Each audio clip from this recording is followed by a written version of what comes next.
ये प्लांट देखकर लोग अक्सर बोलते हैं ये रियल है या artificial. Neon green colour, glossy leave और नाम है मूनशाइन। लगता है जैसे रात में ही चमकने वाला प्लांट हो। कुछ लोग कहते हैं कि ये स्लो ग्रोअर है, कुछ बोलते हैं इसका कलर जल्दी फेड हो जाता है और कुछ को लगता है कि इसकी केयर मुश्किल है।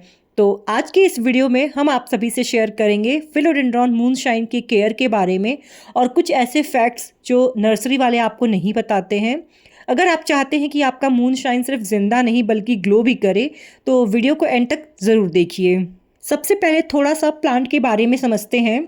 फिलोडेंड्रॉन मूनशाइन एक सेल्फ हेडिंग फिलोडेंड्रॉन है। इसका मतलब ये क्लाइंबर नहीं होता है, ये धीरे धीरे एक कॉम्पैक्ट बुश जैसा ग्रो करता है। यानी कि ये प्लांट बुशी होके ग्रो करता है, ये क्लाइंब नहीं करता, ना क्रीपर की तरह बिहेव करता है। इस प्लांट की सबसे स्पेशल चीज़ है इसकी पत्तियों का colour. Light green lime shade जैसे ऑलमोस्ट मून लाइट जैसा इसका ग्लो होता है। जब नई पत्तियां इसकी निकलती हैं तो और भी ज़्यादा ब्राइट और फ्रेश लगती हैं। इसी वजह से ये plant living room, bedroom, office desk सब जगहों पे ये काफ़ी क्लासी लुक ऐड करता है। अब बात करते हैं सबसे इम्पॉर्टेंट चीज़ जो है कि लाइट।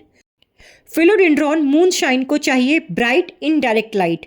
इंडियन होम्स में इसका जो बेस्ट प्लेसमेंट होता है वो है ईस्ट फेसिंग विंडो के पास, बालकनी के अंदर वाली साइड या ऐसी जगह जहां दिन भर रोशनी आए बट डायरेक्ट धूप ना आए। डायरेक्ट सनलाइट इस प्लांट के लिए डेंजरस हो सकती है, पत्तियों को जला सकती हैं, कलर को फेड कर सकती हैं। और अगर आपने इसे बिल्कुल अंधेरे कोने में रख दिया तो प्लांट जिंदा तो रहेगा, ग्रोथ जो है उसकी वो थोड़ी स्लो हो जाएगी और जो पत्तियों का जो कलर है मूनलाइट वो बिल्कुल डल पड़ने लगेगा। तो मेरी एडवाइस ये है कि प्लांट को ब्राइट लाइट मिले, धूप ना लगे। अब बात करते हैं इसके वाटरिंग रूटीन के बारे में। मूनशाइन के केस में ओवर वाटरिंग सबसे बड़ी गलती होती है। बेसिकली मूनशाइन क्या, फिलोडेंड्रॉन की जितनी भी प्लांट्स हैं, जितनी भी वेराइटीज़ हैं, उन्हें ओवर वाटरिंग से हमें बचाना होता है। इन प्लांट को मॉइस्ट सॉइल पसंद होती है लेकिन गीली मिट्टी बिल्कुल भी नहीं होनी चाहिए। तो अगर सीज़न के हिसाब से देखें तो अगर समर के सीज़न में क्या होता है कि गर्मी ज़्यादा होती है, ड्राई वेदर होता है, तो पानी जो है वो जल्दी जल्दी सूखता है। और ये लोकेशन वाइज भी और इन्वायरमेंट वाइज भी डिपेंड करेगा कि आपके पॉट का पानी कितने देर में सूख रहा है। तो जैसे ही सूखे, अगर आपको टॉप सॉइल ड्राई दिख रही है तो ही इसमें आप पानी दें। मॉनसून के सीज़न में क्या होता है कि हमें थोड़ा केयरफुल रहना होता है। 10 दिन तक भी कभी कभी पानी सूखता नहीं है तो हमें ओवर वाटर नहीं करना है।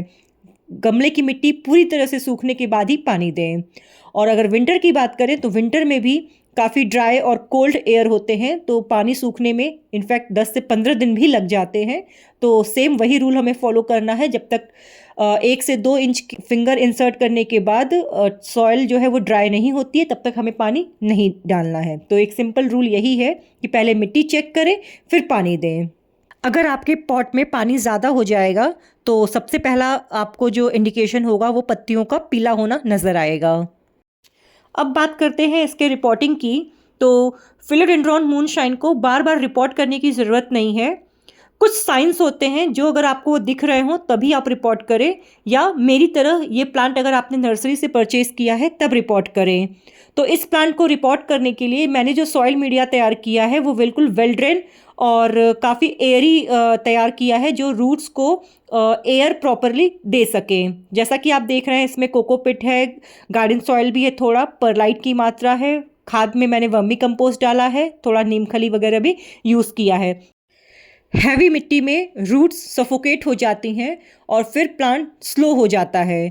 इसीलिए एक आइडियल सॉइल मिक्स बनाना इस प्लांट के लिए बहुत ज़रूरी होता है। अगर हम प्लांट के पॉट की बात करें तो टेराकोटा पॉट सबसे बेस्ट होता है इंडोर प्लांट, हाउस प्लांट के लिए।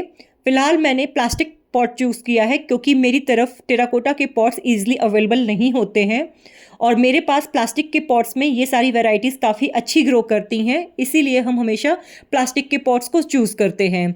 तो रिपोर्टिंग करने के लिए मैंने प्लास्टिक के पॉट में, जिसमें काफ़ी सारे ड्रेनेज होल हैं, उसमें मैंने सॉइल मीडिया जो आप सभी से शेयर किया है उसको फिल किया है और नर्सरी पॉट से इस प्लांट को निकाल के नीचे के रूट्स को थोड़ा सा लूज़ करते हुए इस प्लांट को हम पॉट में शिफ्ट करेंगे और फिर साइड से मिट्टी को इसमें डालते हुए प्लांट को सेट करेंगे। सेटिंग करते वक्त ध्यान देंगे कि एयर बबल्स ना बने, उनको दबा दबा के अच्छे से हम बिठाएंगे ताकि एयर बबल्स उसमें ना बने। और जितने भी डैमेज लीफ है, ड्राई लीफ है, उन सबको रिमूव करते जाएंगे हाथों हाथ ही। अगर हम पॉट के साइज़ की बात करें तो अगर आपका प्लांट मीडियम है तो 6 से 10 इंच तक के पॉट सुटेबल रहेगा प्लांट को लगाने के लिए। ज़्यादा बड़ा पॉट लेने से ओवर वाटरिंग का खतरा रहता है। बेस्ट ये होता है कि जो भी एग्जिस्टिंग नर्सरी पॉट है जिसमें प्लांट लगा हुआ है उससे 2 इंच बिगर साइज़ लेनी होती है प्लांट को लगाने के लिए। तो जैसा कि मैंने बताया, रिपोर्टिंग के कुछ साइंस होते हैं। रूट्स ड्रेनेज होल से बाहर आ रही हों, प्लांट टॉप हैवी हो गया हो, यानी कि पॉट छोटा है, प्लांट काफ़ी हैवी हो गया है, या ग्रोथ बिल्कुल रुक गई हो, तो सबसे बेस्ट होता है रिपोर्टिंग करना इन्हें। बेस्ट टाइम होता है इंडियन टाइम के हिसाब से स्प्रिंग या अर्ली मॉनसून में। रिपोर्टिंग के बाद डायरेक्ट सनलाइट न दें इन्हें, 5 से 7 दिन इसको रेस्ट करने दें। रिपोर्टिंग के बाद थोड़ा स्ट्रेस नॉर्मल होता है तो पैनिक करने की ज़रूरत नहीं है। अगर बात करें फर्टिलाइज़र की तो मूनशाइन हैवी फीडर नहीं होता। बेसिकली फिलोडेंड्रॉन की ऑलमोस्ट जितनी भी वैरायटीज़ हैं वो हैवी फीडर नहीं होते। आप रिपोर्टिंग के टाइम पे इसमें कोई भी कंपोस्ट यूज़ कर सकते हैं, वर्मी कंपोस्ट या काउडंग मैन्योर, और फिर आप इसमें लिक्विड फर्टिलाइज़र यूज़ कर सकते हैं मंथ में एक बार।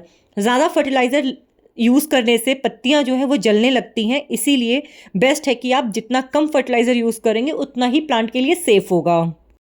मेरा जो शेड्यूल है फर्टिलाइज़र को लेके वो ये है कि जब हम प्लांट को रिपोर्ट करते हैं नर्सरी से लाने के बाद, तो अपने सॉइल मीडिया में वर्मी कंपोस्ट ज़रूर ऐड करते हैं, और उसके बाद आफ्टर 1 मंथ के बाद फिर हम इसमें लिक्विड फर्टिलाइज़र देना शुरू करते हैं। लिक्विड फर्टिलाइज़र में मेरे लिए जो बेस्ट और सुटेबल है वो है सीविड फर्टिलाइज़र, जो मैंने अपने फिलोडेंड्रॉन की लगभग सभी वैरायटीज़ में चेंजेस देखे हैं सीविड फर्टिलाइज़र को देने में।